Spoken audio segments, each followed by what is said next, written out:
His stock of personalities also included the son of Sophia Loren, as well as the nephew of Dino De Laurentiis, the veteran Hollywood producer. All it took was a little creativity, Tyrone decided, and Tyrone was nothing if not creative. Upon arrival, Tyrone had immediately secured bogus documents from Montreal's underground, using them to open several checking accounts at different banks.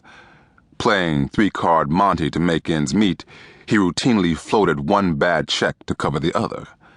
But that game was short-lived, when the various accounts were closed for insufficient funds. Now, the banks were hunting him down like the Gestapo to press charges. His menial job at Basics afforded him only the basic requirements. In fact, his monthly salary barely made a dent in the payment for the furnished deluxe flat he rented in the ritzier part of town. When the bogus checks were airborne, rent was a non-issue. But now, he was 3 months in arrears, and the landlord was threatening him with eviction. With all the demons looming over Tyrone's well-coiffed head, he had to come up with a solution, and soon. He continued to spruce up the inventory with the feather duster. He mused to himself, "The last time I used one of these was on Tarzan." He licked his lightly glossed lips at the memory of sexing up a no-name hunk costumed as the king of the jungle during a Halloween party in New York some time ago.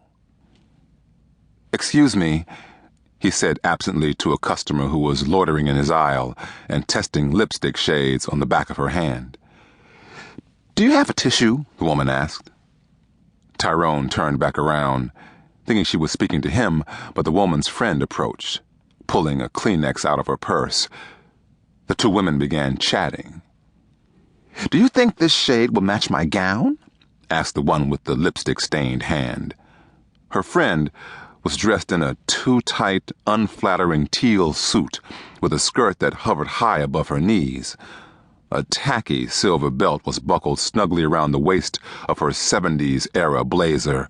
Her blonde hair was pinned up in a messy imitation of a pompadour. Large silver and blue door-knocker earrings dusted the top of her padded shoulders.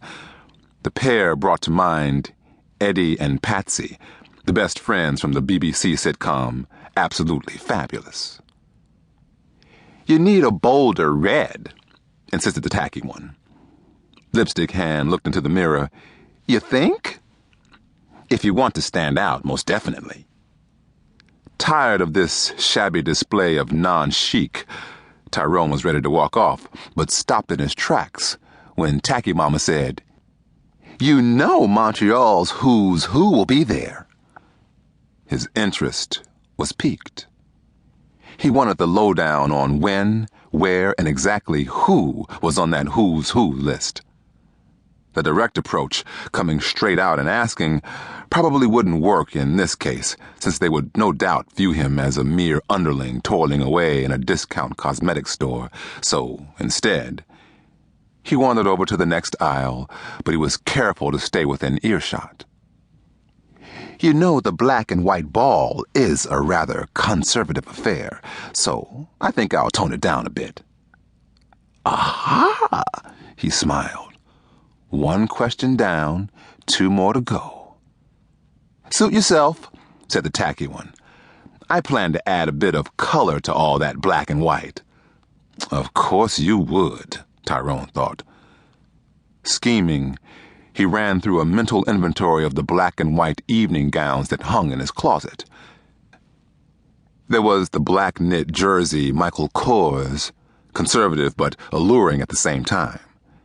Then there was the slinky, silk, snow-white Roberto Cavalli halter with thigh-high splits that oozed sex appeal. Since he didn't have the cash or credit to add to his options, one of them would have to do. The store manager noticed Tyrone standing idly. He walked over and shot him the evil eye before asking in a condescending tone, "Don't you have something to do?" Reflexively, Tyrone waved the duster in midair. "I was just cleaning off the lipstick display."